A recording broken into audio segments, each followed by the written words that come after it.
So let's start the talk. So let's start from the beginning. Cryptography. So if you look into the Oxford Dictionary, the Oxford Dictionary defines cryptography as an art or writing secure code. If we look into this definition, historically it is accurate. But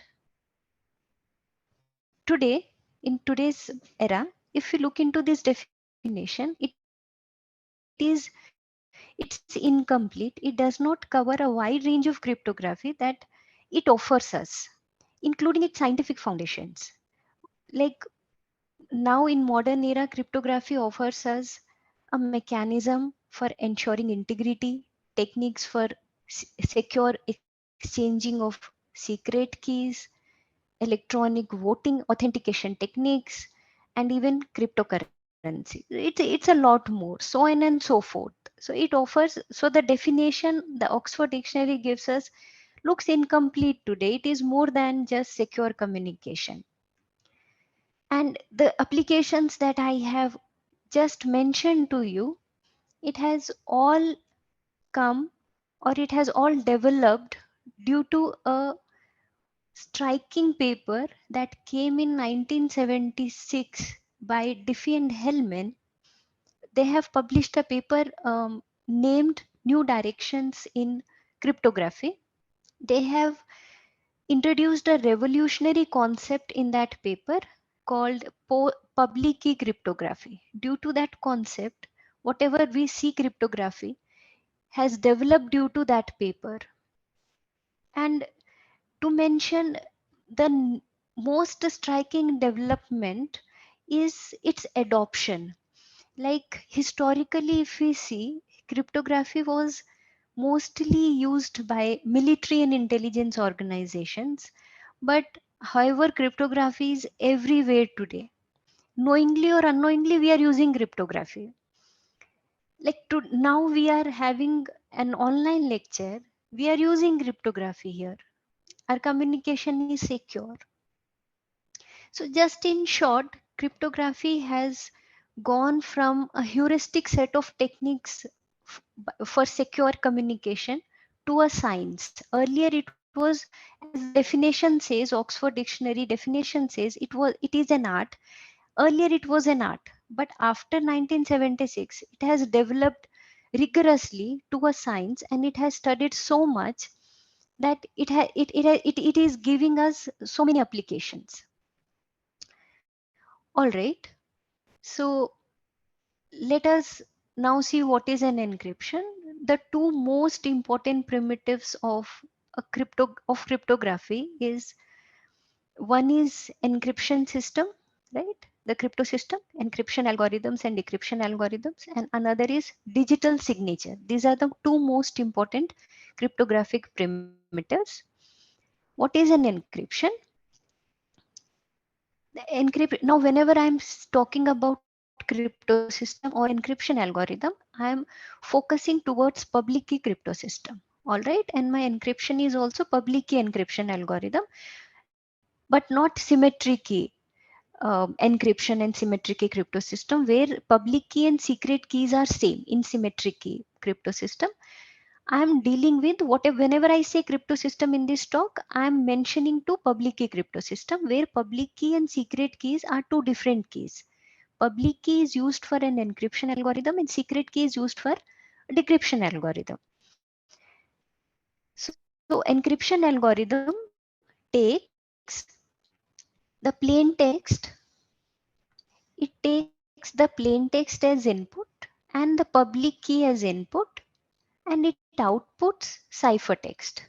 So it makes the plain text, the message, unintelligible. That means it looks a garbage value or a randomly generated text to a person who does not possess a secret key.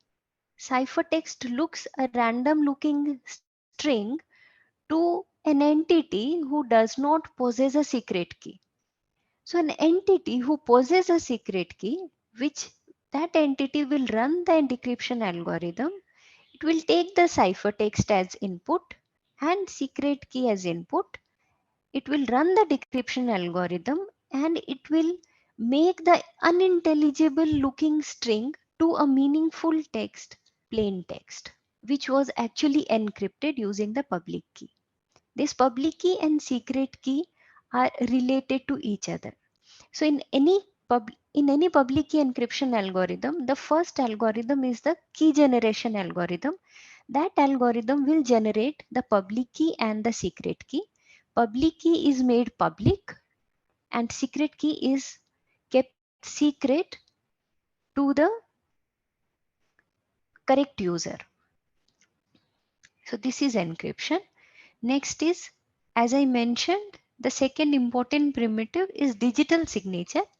It is used for authentication and also for integrity. Any digital signature has three algorithms.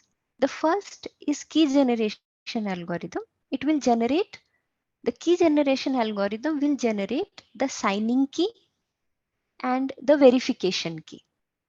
The signing key is used for generating the signature and the verification key is used to verify whether the generated signature is right or wrong. So this digital signature looks similar to what we physically sign on a paper. Okay, so the security primitives have been taken from the usual signature that we put on a paper. So only I can sign, right? If suppose I'm signing a document, let me say I'm signing a check. When I sign, the bank will verify the signature, right? The bank is the verifier. Bank will verify the signature and it will, just a minute. Okay. So I'll just go over it very fast and then move to the main topic. So let us say the signature algorithm takes a message, which is, let me say the message here is Bob agrees to pay Alice $1. This is the message. And the signing key is the secret key. So these two are input to the signing algorithm. Signing algorithm will generate the signature. The verification algorithm will take the message, the signature, and the verification key. You see, verification will not take secret key as the or the signing key as the input, because signing key is available only with the signer. Then the verifier will verify the signature, and if it is a correctly generated signature by the authenticated user, it will accept the signature, otherwise it will reject the signature. Okay. So now if we see modern era cryptography, it is mostly public cryptography. It is based on difficult mathematical problem which Excuse me, ma'am. Can you turn off your camera? cannot be solved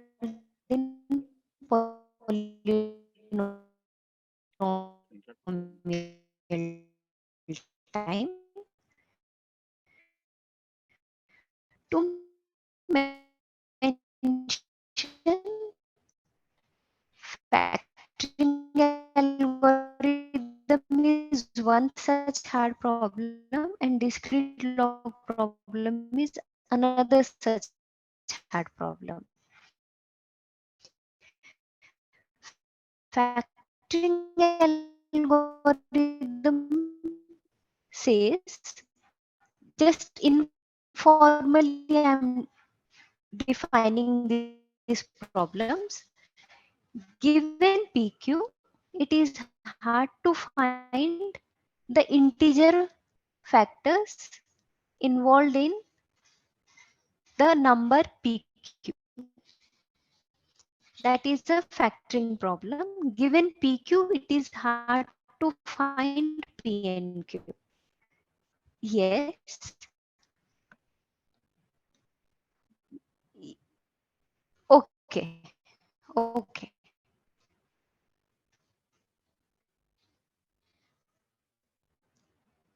All right. Okay, so I'm proceeding. And discrete log problem says given G and G power A,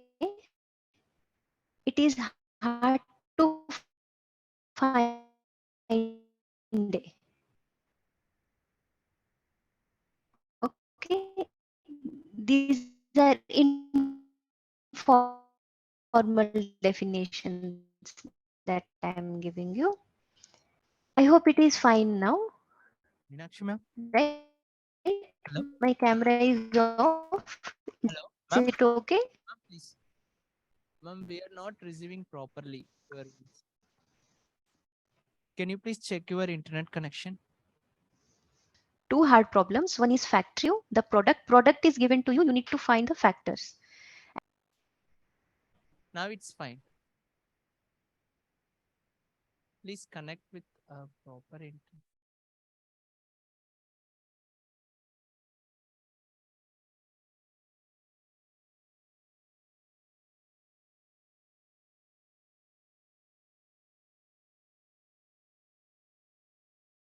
Meenakshi ma'am.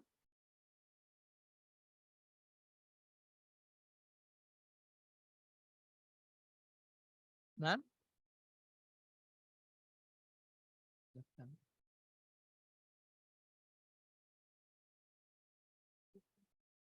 Showing me.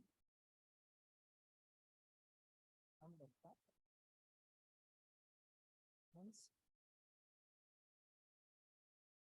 I'm the send it.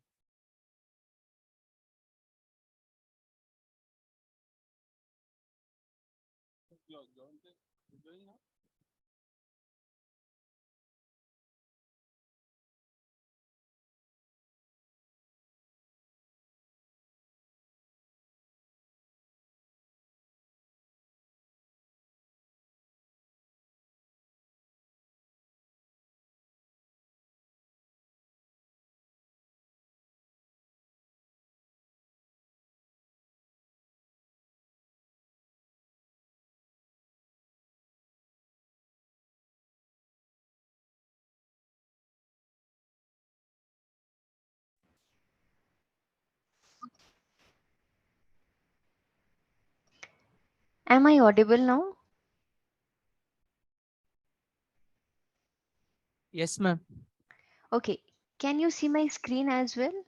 Or do I need to share again? Yeah, please share it, ma'am. Okay. Where screen you share, ma'am?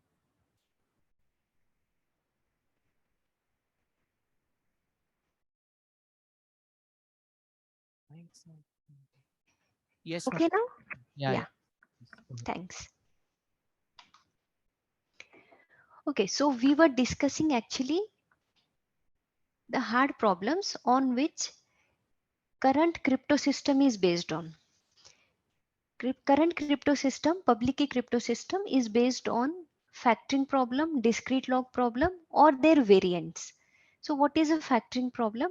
Given PQ, finding P and Q is hard, and discrete logarithm problem says if I give you G and G power A, it is hard for you to find A. These are two mathematical problems on which current modern era crypto system relies on. And now let us move on to the proof of security. If I give you a crypto system, how will you be sure that the system that I have given you is a good system, right? So mostly the given crypto system will be based on certain hard problem. Let me say here the crypto system is based on factoring numbers, okay, factoring integers. So if I claim that my crypto system is secure, there shouldn't be any adversary breaking the system.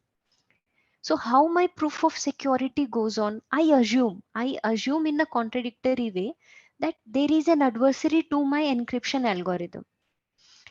That means there is an attacker who can break my encryption. There is an attacker who can break the encryption. If there is an attacker who can break the system, then I show that using that attacker, we can factor numbers. What is a contrapositive statement of this statement? If factoring is hard, then encryption is secure, right? If one can break the scheme, then you can use that algorithm to to factor numbers or any hard problem that your crypto system is rely on. But what we are assuming, actually, we are assuming these problems are hard. We cannot have hard in the sense what? Hard in the sense we do not have any polynomial time algorithm which can solve this algorithm, these problems, right? There are no efficient algorithms which can solve these problems on a classical machine. All right, this classical is important because the problems that I have just explained are hard on a classical machine. Classical machine means the machines that we work on. And I talk about asymptotic. That means irrespective of your memory and your processing power, I'm even keeping a supercomputer in mind. Okay, asymptotically I'm talking. If there is an attacker which can break the encryption scheme, then we can use that algorithm to factor numbers, right? That means if factoring is hard, my encryption is secure. Until this moment, there does not exist, as I've already mentioned, polynomial time algorithm to solve these two problems and their variants, of course, on a classical machine. All right. Now let us understand it in a better way. Suppose I have a hard problem S, and there is a small instance S of that hard problem. And my target is to solve this small s. And this is an instance of a hard problem. And I know that there is a crypto system F whose security is based on this capital S, on this hard problem, right? And I also know that there is an attacker to this crypto system. All right.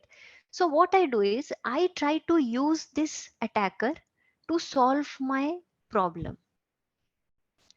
I will somehow massage this instance S, small s, into the crypto system. And if this attacker is a polynomial time algorithm, right, I will pass this F in which I have already incorporated this small s to the attacker. Attacker anyhow in polynomial time will give back to me the break on F if he is really a breaker. Then I will use this break to solve my S. So these kind of proofs are known as reduction proofs. Okay, reduction. And these kind of proofs we work in cryptography. We give some instance of a hard problem in the crypto system. We somehow incorporate it and we ask the attacker, if there is an attacker, to break the system. If he's a polynomial time algorithm, it will give me the break, and then I will use that break to solve my S.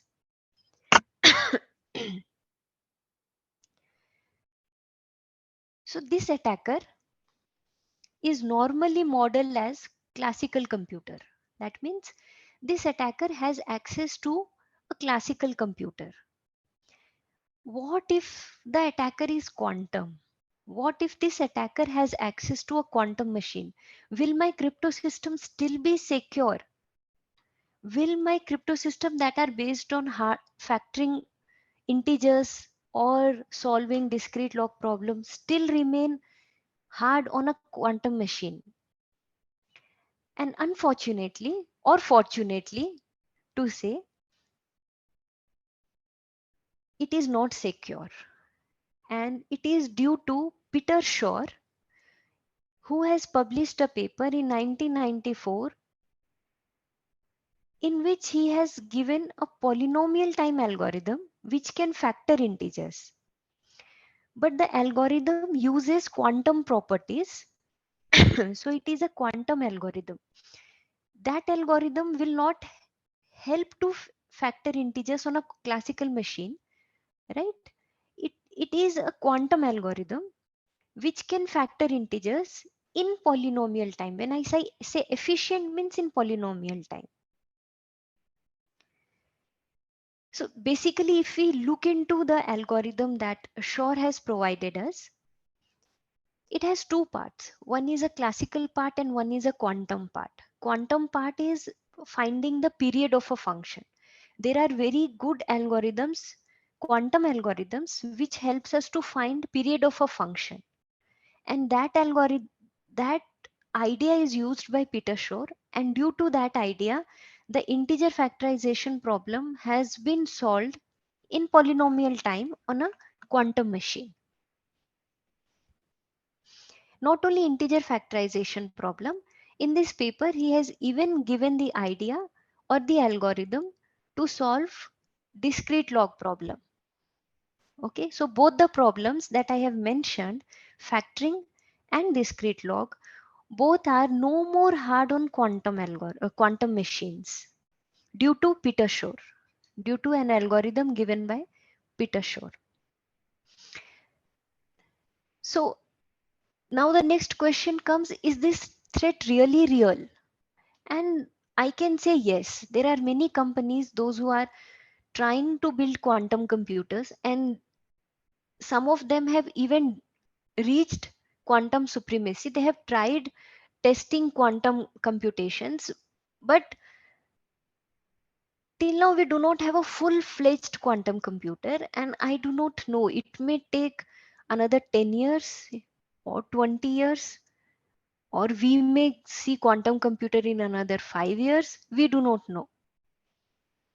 But what we are into now, what we have now, we have a crypto system which will be fallen completely in the presence of quantum machines. And the world, generally the world in which quantum machine arrives, we call that world as post quantum world. Okay, so in post quantum world, this crypto system will not work, right? That means, are we done? Can't we have cryptography in the post quantum world, is an important question. But the answer to this question is no. How we were building crypto system in a classical machine, we were using mathematical hard problem which was hard to solve on a classical machine.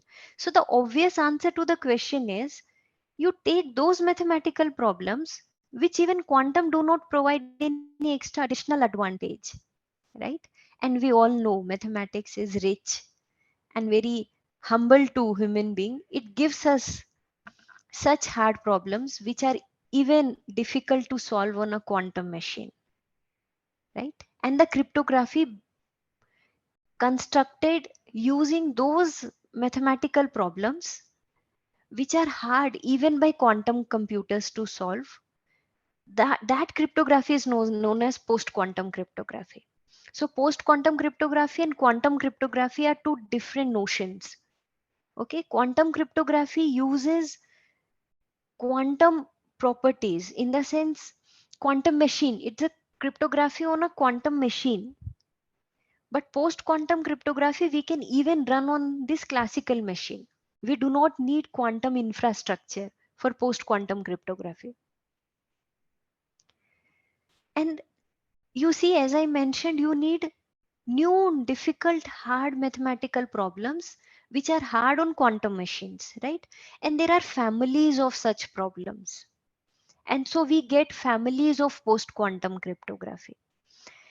And those families, as it's shown in the slide, are code-based, hash-based, isogeny-based, lattice-based, multivariate-based cryptography. In this talk, mostly we'll be talking on lattice-based cryptography.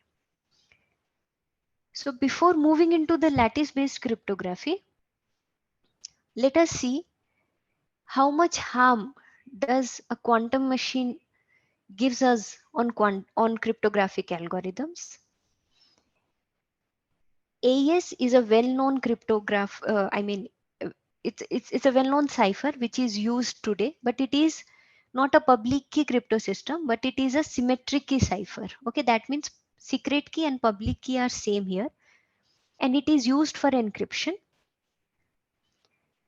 It will not completely fall in the presence of quantum computer, but rather we need just larger key size. If we increase the key size, then we are okay with AES. We can use AES even in the presence of quantum computers. The same thing with SHA or any other hash function. We need larger output.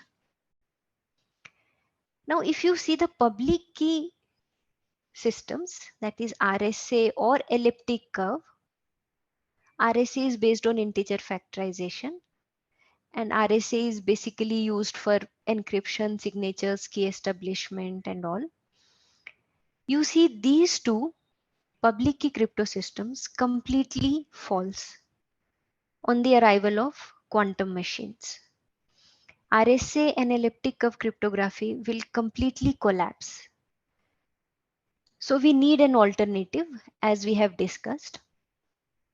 And we have seen there are many alternatives. One alternative is lattice-based cryptography. So let us understand what a lattice is. A lattice is just any structure which looks like this, the left side of it. It is Zn. That means it's an n-dimensional integer space. Right? I'm showing you two-dimensional space. You can go for n-dimensional. That will be Z2. Right? That figure that I have shown is Z2. In general, Zn is a lattice. So it's not that we have got only one Zn as a lattice. You take any linear transformation. Let me say linear transformation as B. I'm denoting by B. Then you multiply the linear transformation with Zn or apply the linear transformation to Zn. The obtained structure is also a lattice. So in this way, you apply any linear transformation to Zn, you will get another lattice structure. So that is a lattice.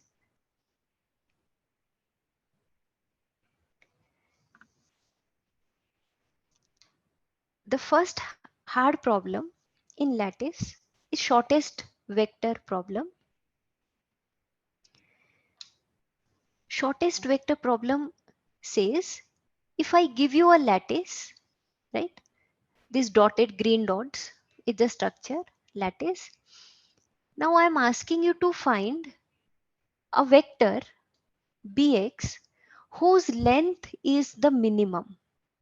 That means I'm asking you to find the shortest vector in the lattice. And it came out to be a hard problem. If I give you a lattice, when I'm giving you a lattice means I'm giving you a basis, because given a basis, you can generate the complete lattice. Given a basis of a lattice, I'm asking you to find the shortest vector whose norm is the minimum. I'm denoting the length by lambda 1 here. And bx is what I need to find. I need to find a bx whose length is minimum in that lattice. Now asking this may be too much. Finding shortest vector may be really too much. So we are relaxing this problem a little bit and asking, okay, if finding minimum length vector is very hard, I'll be okay if you give me a vector whose length is a scalar multiple of lambda 1. Gamma into lambda 1. Okay, if you cannot give me lambda 1 length vector, you give me 2 lambda 1 length vector, 3 lambda 1 length vector, 10 lambda 1 length vector. Even it came out to be a very hard problem, and this problem is known as approximate shortest vector problem. Shortest vector problem is to find a vector whose length is at most lambda 1. An approximate shortest vector problem says finding a vector whose length is at most gamma times lambda 1.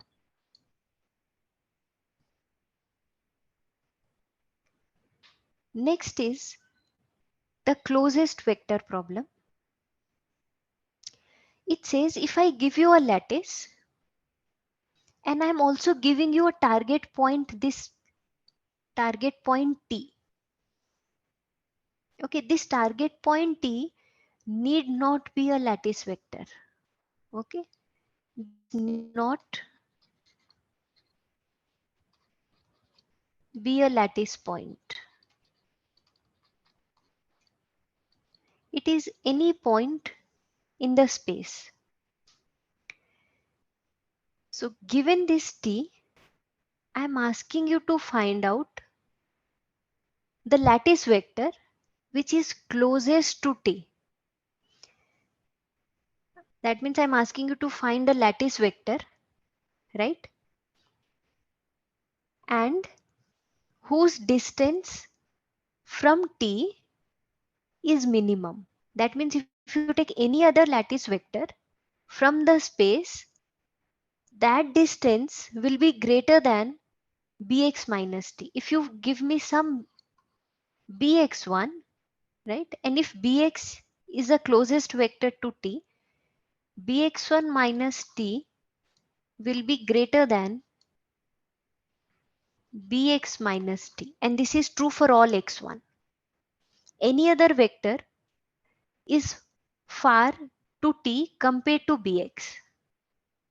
And the vector that we need to find must be a lattice vector. T need not be a lattice vector that is given to us. That is a target point. But we need to find a lattice vector whose length from T is shortest. We have even got the approximation version of closest vector problem.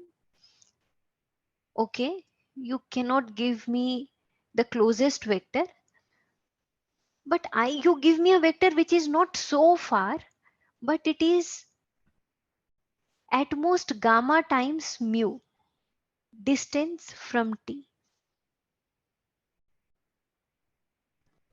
right?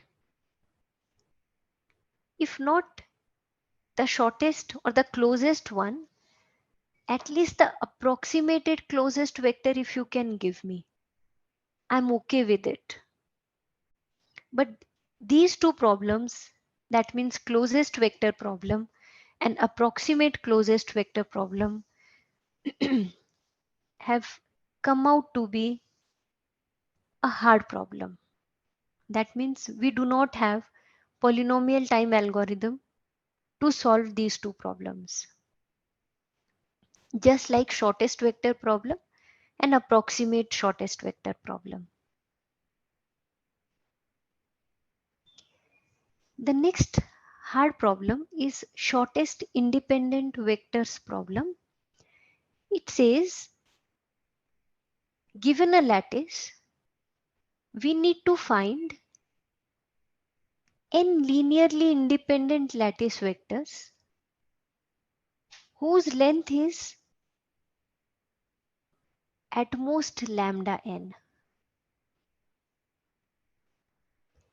So now I don't have to find one vector which is shortest, but I need to find n vectors whose lengths are bounded by lambda n. These are some fixed constants, lambdas. And and another condition is what? These vectors must be linearly independent. That is the shortest independent vectors problem. we need to find n linearly independent lattice vectors, each of whose length is bounded by some scalar lambda n. Again, it has got the approximate version of shortest independent vector problem. Again, if we cannot find n linearly independent vectors, we can use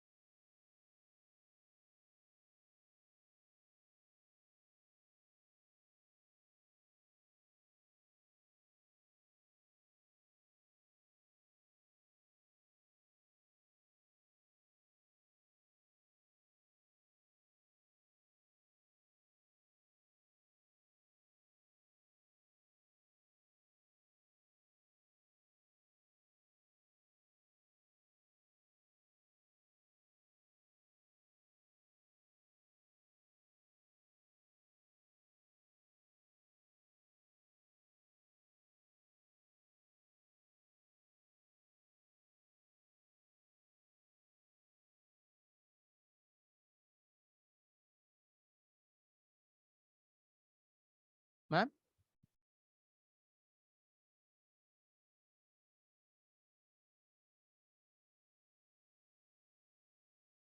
Ma'am?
Yes.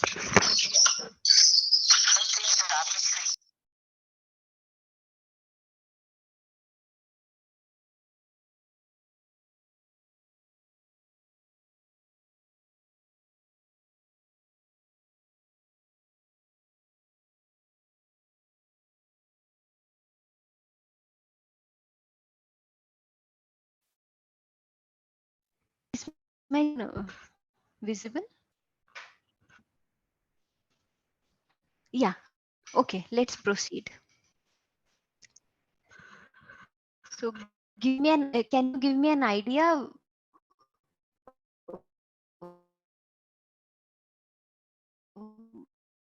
Should I?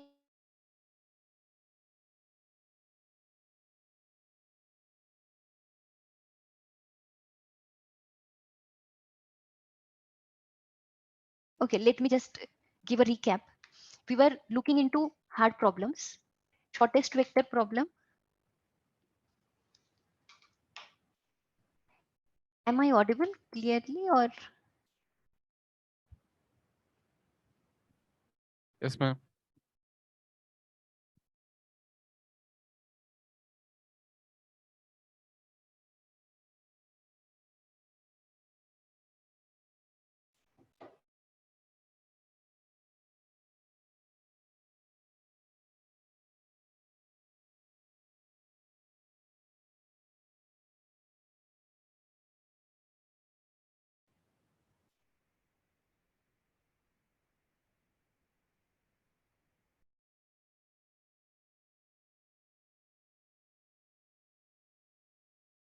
Am I audible? Yes, ma'am, you're audible.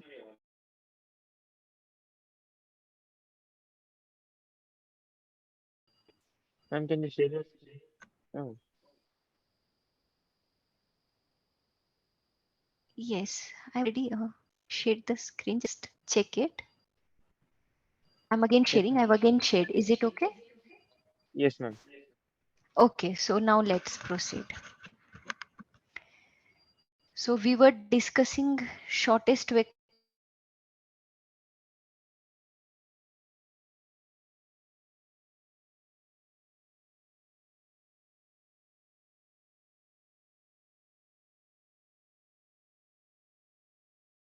Honest, at least some approximation.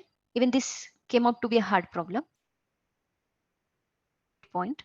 Then you need to give me the lattice which is closest to this target point. And then this is the approximation version of closest vector problem. If not the closest one, at least not much far.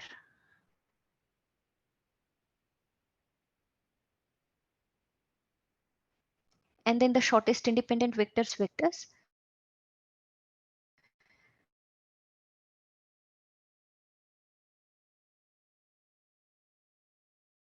whose length is bounded by lambda n, independent vectors problem.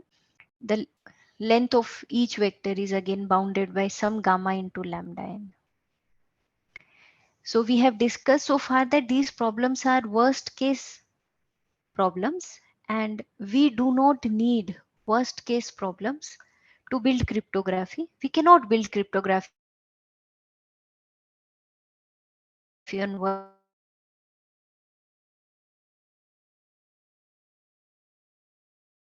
We need to look into the average case hard problems using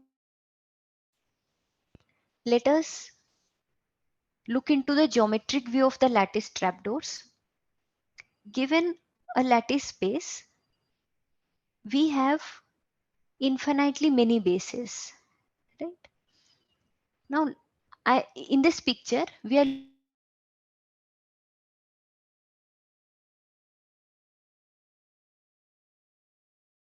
set of bases v1 prime, v2 prime,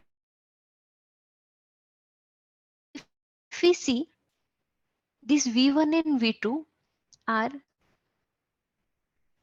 almost perpendicular to each other or orthogonal to each other, perpendicular or orthogonal, where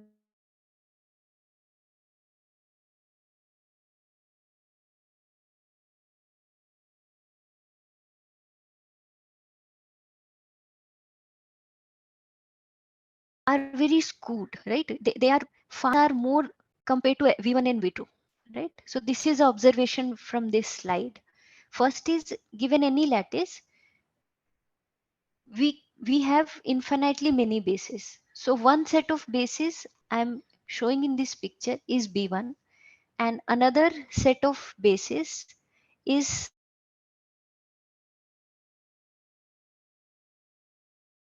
B2, right?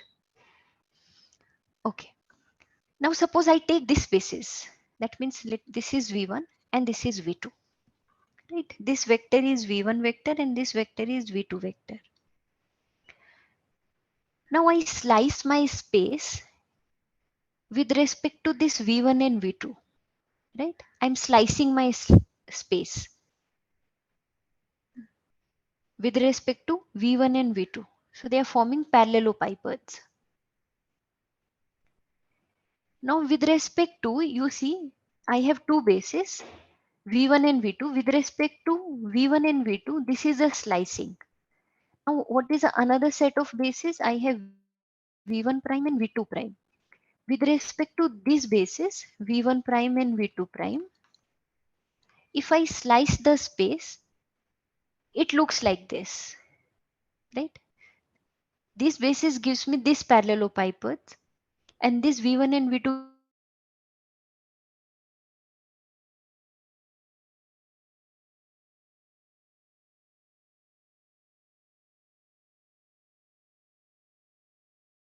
Now if we see the slicing, these are quite short, right? V1 and V2, their length are quite short, and also they are, if not completely orthogonal to each other, but they are nearly orthogonal, right?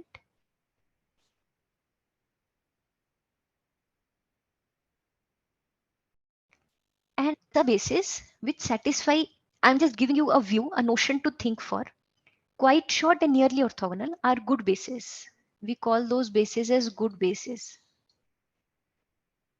And why do we call these bases as good bases?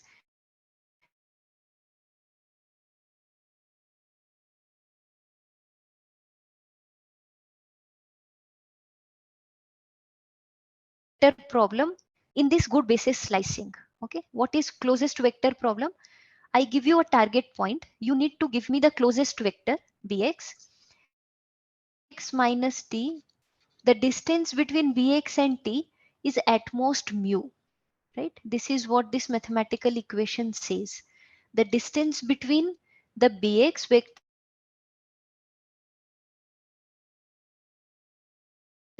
and t vector is at most mu.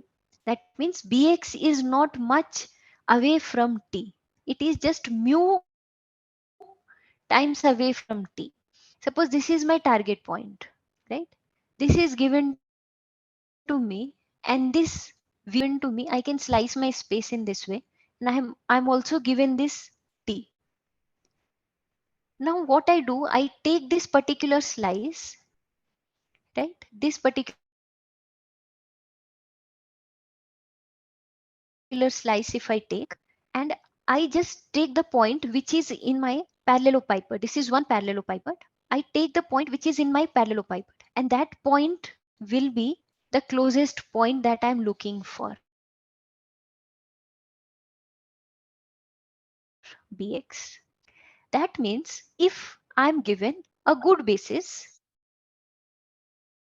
that means if I'm given a basis whose vectors are quite short and they nearly orthogonal, I can solve the closest vector problem with no difficulty, right?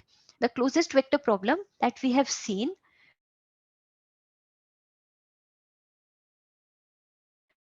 can be solved with no difficulty if a good basis is given to me. On the other hand, this is what I this center will give me the closest point, and this is quite accurate. Now, if I give you v1 prime and v2 prime at the same time, then given this basis, you will definitely slice up your space, and this is a slicing with respect to v1 prime and v2 prime. Now, suppose this is the target point T. and you want to find the closest vector problem. Now, given this target point, let me take parrot green color. If I if I'm given this target point and I want to find the closest lattice vector, what I'll do, this is the slice I am given, right? So I'll take this parallelepiped. In this parallelepiped, this is my center point, right? This is a point which is at the center. What I will do, I will declare this as my closest point, right? But if you see, this is the closed point which is at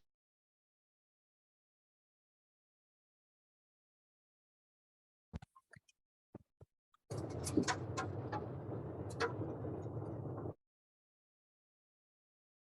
and this is near to not so accurate. And this has happened due to my slicing, and slicing has happened due to the basis that I am provided with.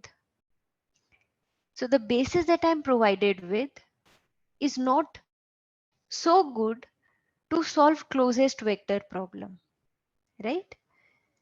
So my good basis is helping me to solve the hard problem with no difficulty.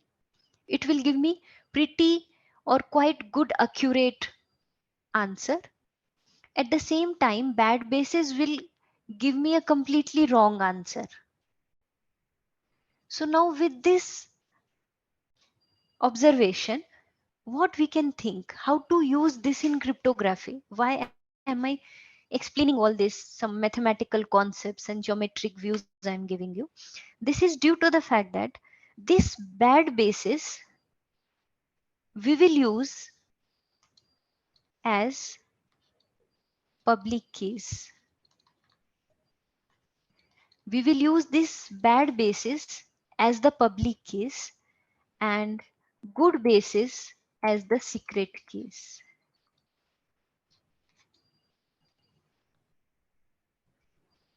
Right?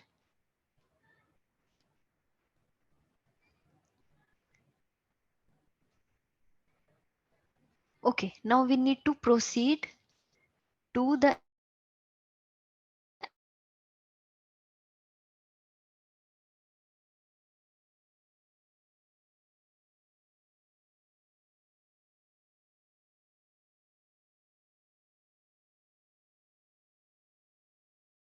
problems. In the average case hard problems, what we have seen was already mentioned, we cannot build crypto on worst case hard problems.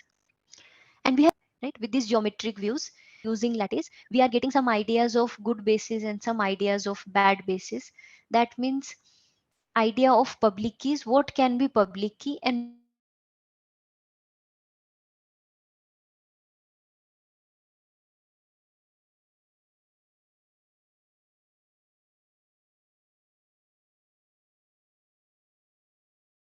also seen that and what can be secret keys. Into the average case hard problems, the first average in this, a matrix is given over ZQ. Now my computation is modulo computation, modulo arithmetic I'm working on, and the size of the matrix is n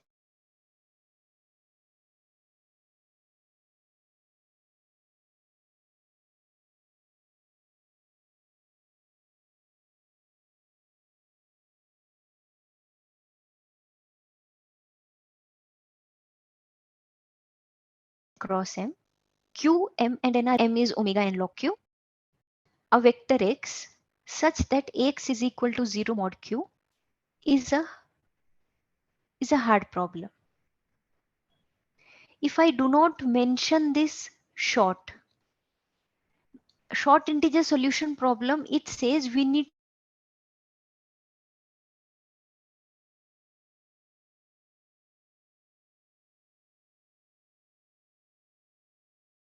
to find the solution of this equation that we are finding must be short by some beta. Okay, it cannot be too large. If we do not impose this condition that x can be anything, whether short or long, then it is not a hard problem. We all know how to solve such a problem. We can use Gauss elimination,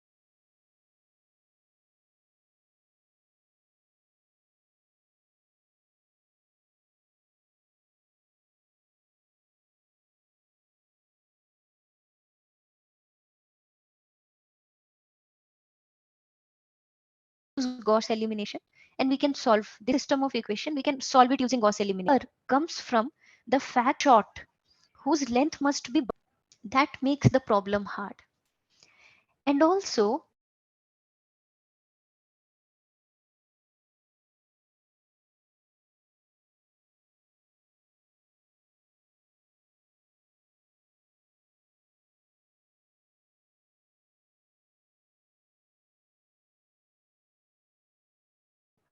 if you see the size of A columns, this is a fat more compared to number of log q. M is much larger than n, right? With such a setup, the task is to find x with this condition.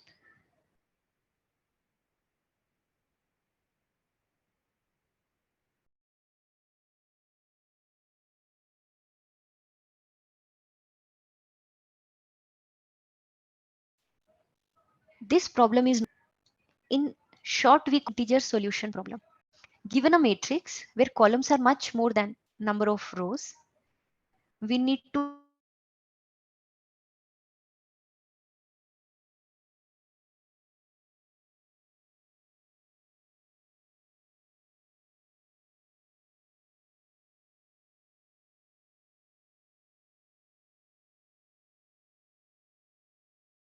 find x such that arithmetic, and this is short, and this short integer solution problem is an average case problem. Okay, we use this problem directly to build cryptography. These problems are basically used to construct digital signatures. The next average case hard problem is learning with errors problem. This problem says, if I give you two set of pairs, one is I'm giving you A1 B1, where B1 is set in this way. B1 is inner product of A1s plus E1. Here E1 is an error, or you can say some noise added to the inner product. That is the reason we are calling it as noisy inner products. We are adding some noise or some error to this inner product. Then I'm giving you A2 B2, where B2 is set up in this way. B2 is inner product of A2 comma S plus some error E2, so on. AM BM. BM is again set up in this way. Inner product of AM comma S plus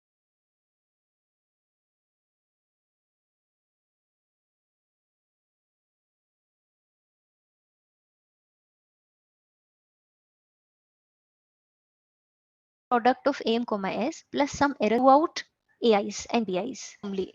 Okay. S has been choosing AI BI tuples. I runs from 1 to M. So one side I have tuples AI BI, where BI are set up in this way. It has got some relation with AIs and S. On the other hand, I have AI and BIs, where both AI and BI are chosen uniformly, and BIs are not set up in this way. They are some uniformly chosen values from ZQ, right? So now the learning with errors problem says it's hard to distinguish between AI BI and AI primes BI prime. If I give you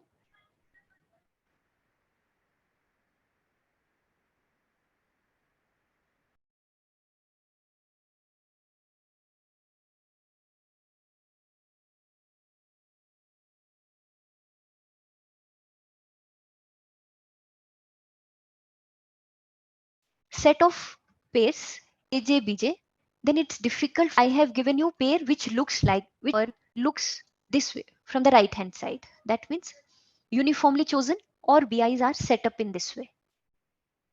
Such a problem is learning with errors problem, whether when we cannot even distinguish whether given pairs are following some certain form or they are chosen uniformly from ZQ. So this is another average case hard problem. So we have seen two average case hard problem, short integer solution problem and learning with errors problem. These are the two main average case hard problems on which we are building lattice based cryptography.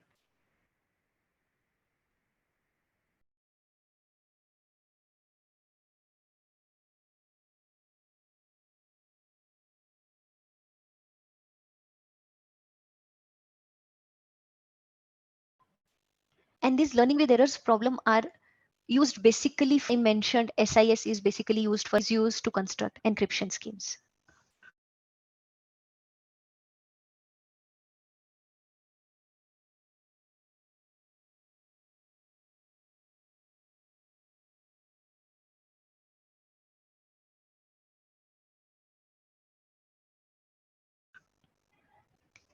Now signature that we have seen, we will try to look into one construction of syntax that we have already discussed, the and the secret key.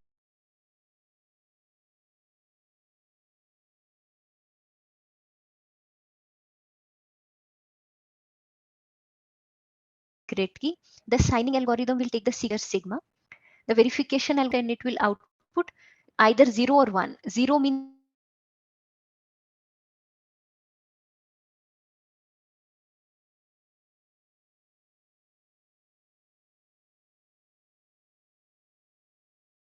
Means we are rejecting the signature and 1 means very. It's important to mention for me that secret key and message, right? We know that secret key is an important ingredient to signature algorithm. At the same time, message is also as important as a secret key. Why am I saying this is, if I do not take this message as input to the sign algorithm, then what will happen? The sign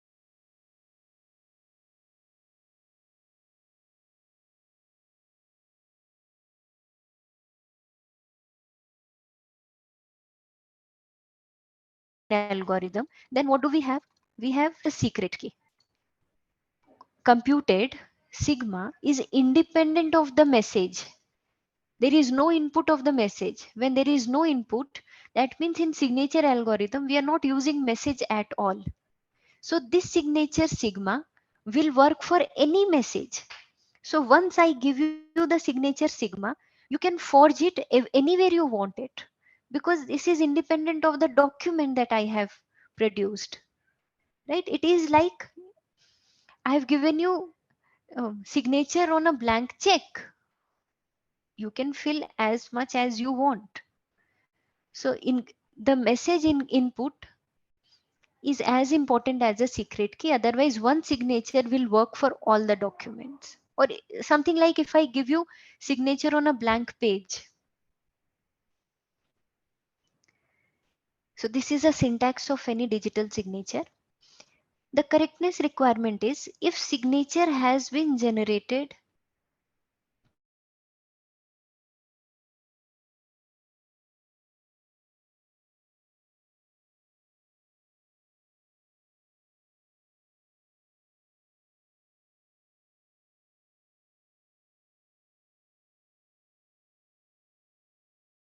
properly by the correct use signature with probability 1. When I'm writing accepted, if it is tens of it by a verifier, is probability is 1. That means every time verifier will accept the signature if it is correctly generated.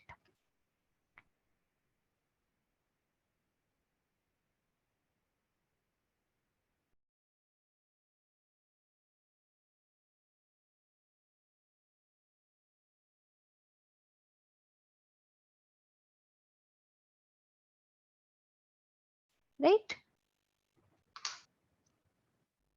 Okay.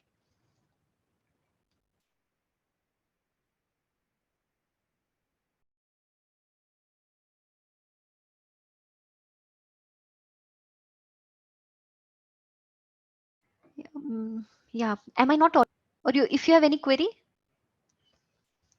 Okay, let us look into the security of a digital signature.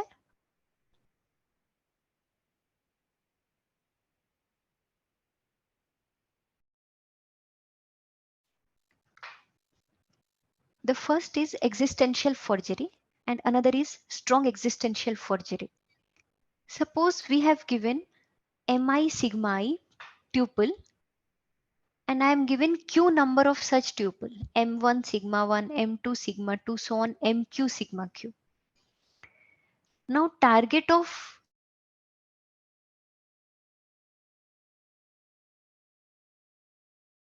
the attacker is to produce a valid message signature pair where m should not be equal to mi. That means it should be different from attacker's prior information. Attacker has already been given mi sigma I.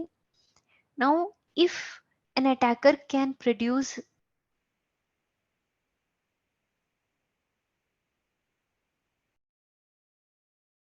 a pair m comma valid pair mi for all I from 1 to q, then we say it's a valid forgery.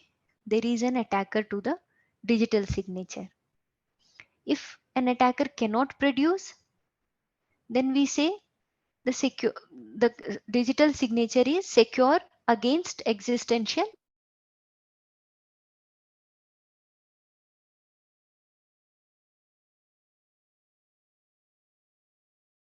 forgery. The next, okay, your m can be equal to any of the mi's, but can you produce a new sigma on the already produced signature on the message? If I give you message m and mi and sigma I pair, now the target is not to produce, not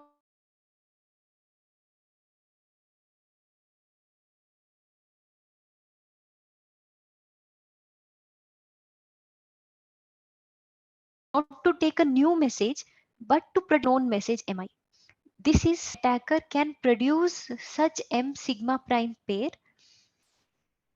then the scheme is not secure against strong existential forgery. Otherwise, it is secure against strong existential forgery.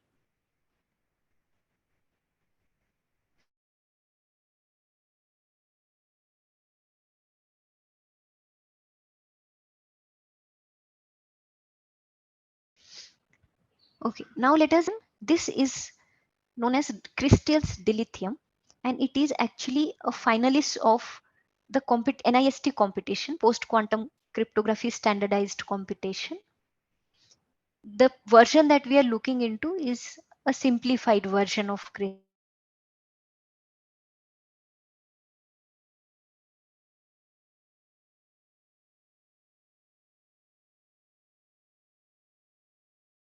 dilithium that is used in this signature digital signature scheme. This digital signature scheme is simple to implement securely. You know that there may be many attacks or there may not be any attack to the machine or to the crypto system. But if it has not been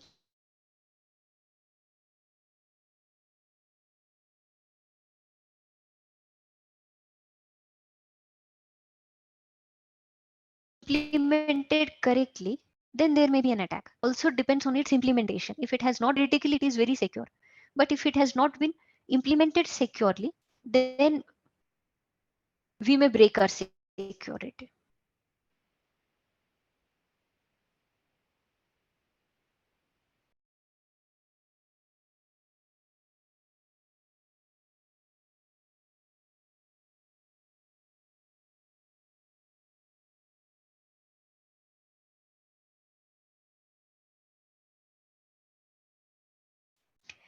And this scheme is is conservative with parameters. The size of and we are working over C crystals dilithium 09 paper. The idea actually the base is this paper.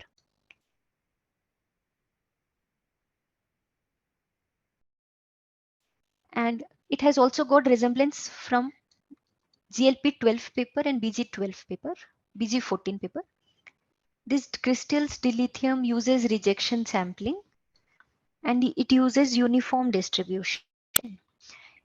If you see, most of the lattice constructions are based on Gaussian distribution, discrete Gaussian distribution.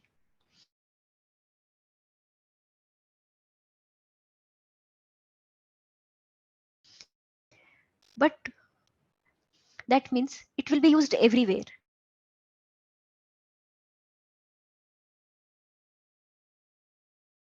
right? And maybe it are not so expert in implementing.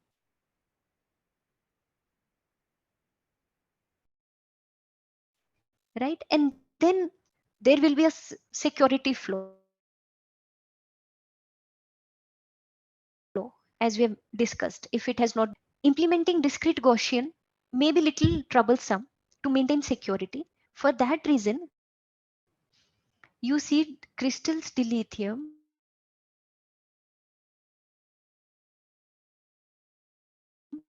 actually ignores discrete Gaussian, which is easy to implement.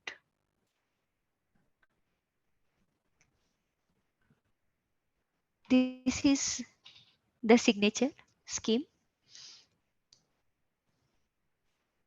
As we have discussed, any digital signature have three algorithms: key generation, key generation, signature algorithm, and verification algorithm. In the key generation algorithm, we choose S1 and S2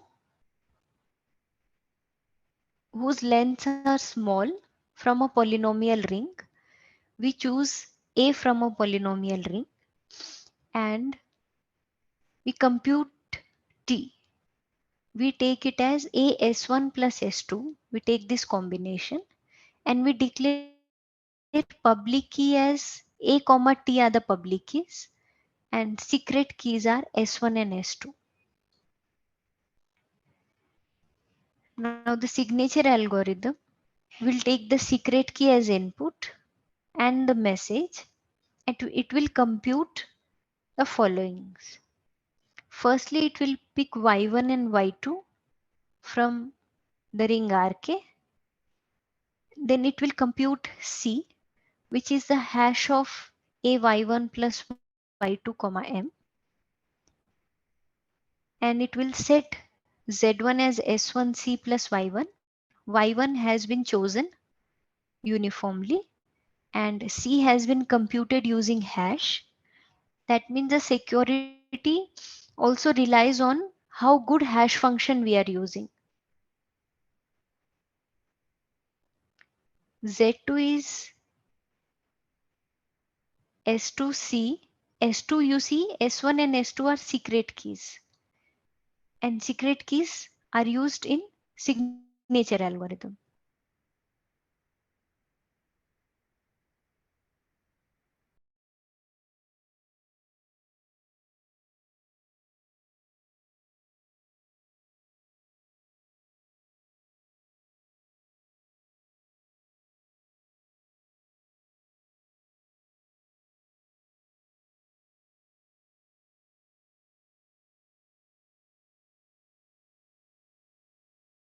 S2C plus Y2, Y2 again using hash, and then Z1 signature.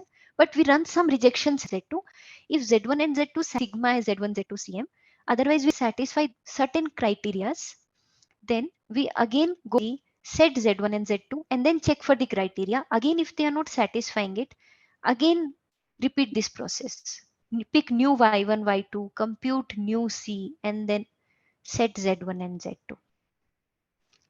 And then sigma has been set as Z1, Z2, C and M. Now the verifier will do the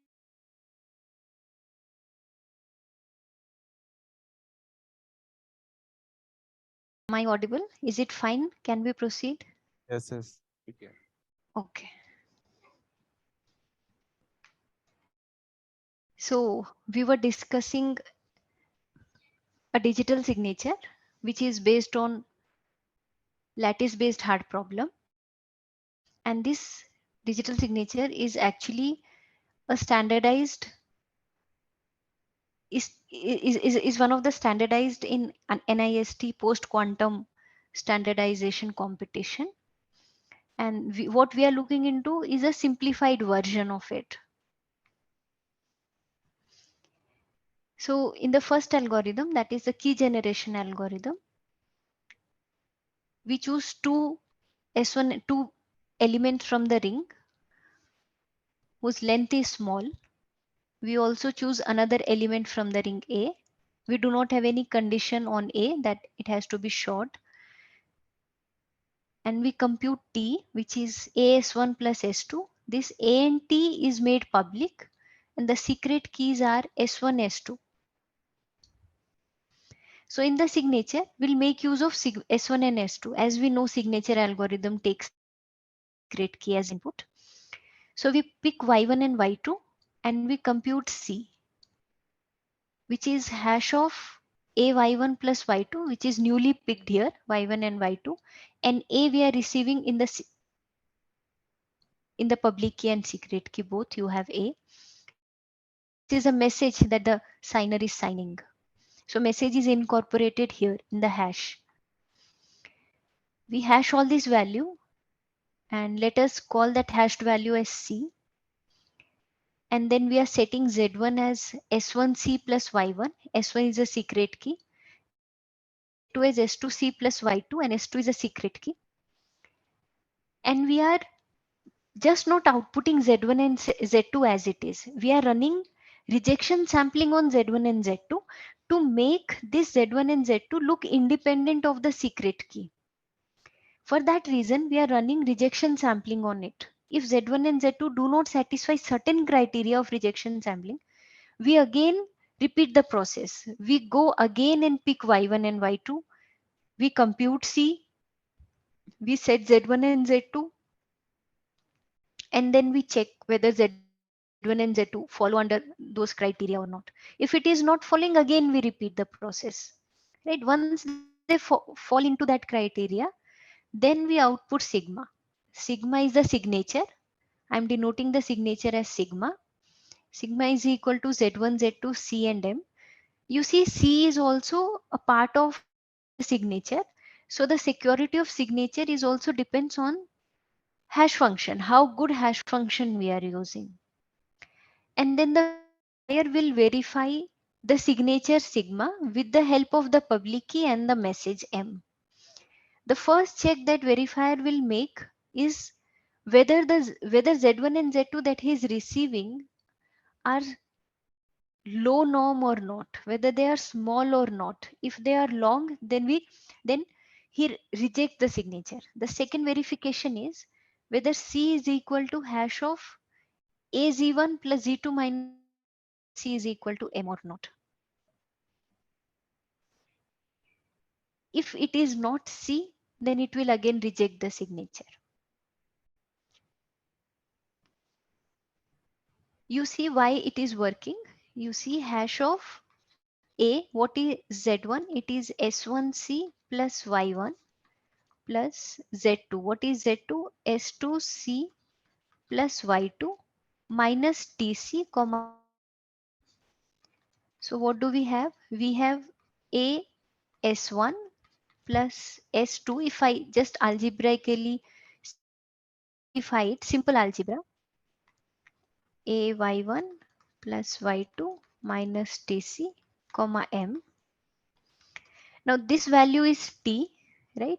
T is AS1 plus S2. So I have hash of TC plus AY1 plus Y2 minus TC comma M. This TC and this TC gets away. And we have hash of AY1 plus Y2 comma M. And that is what C has been calculated. So calculate AZ1 plus Z2 minus TC should give me the C because both are actually the same value due to our setup that T is AS1 plus S2. T is made public, S1 and S2 are kept separate. Right? So what we are doing actually, we are into which phase? We are into a phase where we are preparing ourselves for the quantum world. So you can say we are into preparation phase. So it's like real life. When we know that something is going to happen, some threat we have in future, so we prepare ourselves for that threat. So the same thing, we have the threat of arrival of quantum computers. So we are preparing ourselves, we are studying, we are analyzing the post quantum cryptography, the different hard problems, so that we are ready for the future. We are ready for the world where we have quantum machines. So all I can say is we are into preparation phase now. And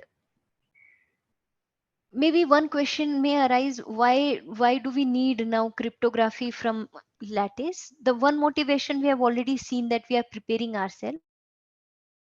And other motivations are, it's always good to have uh, different notions, right? It's not always good to keep all eggs in the same basket. So it's good to have eggs in the different basket.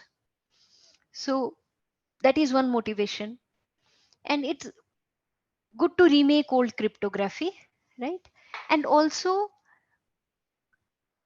from lattices we get primitives which was not possible from classical cryptography, which is known as fully homomorphic encryption. Fully homomorphic encryption cannot be realized from classical hard problems. It can only be realized using lattice based hard problems.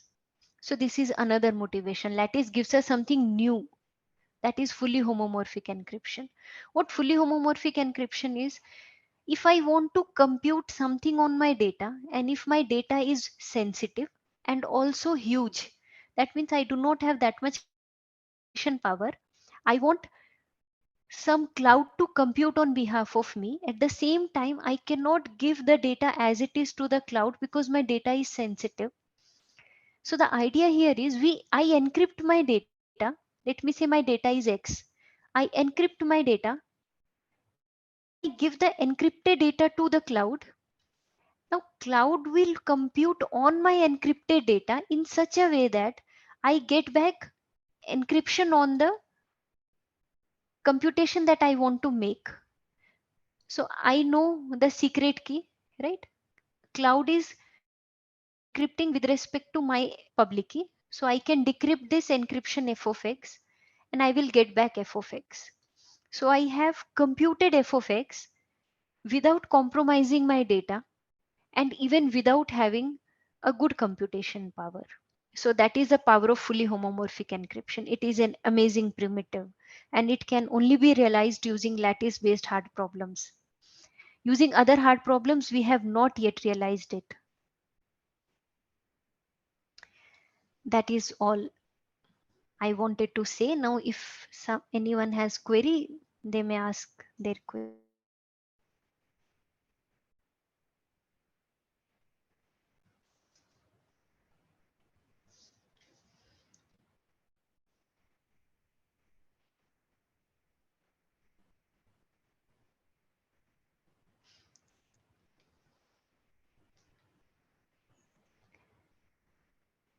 Maybe if there is no query, we can stop the meeting.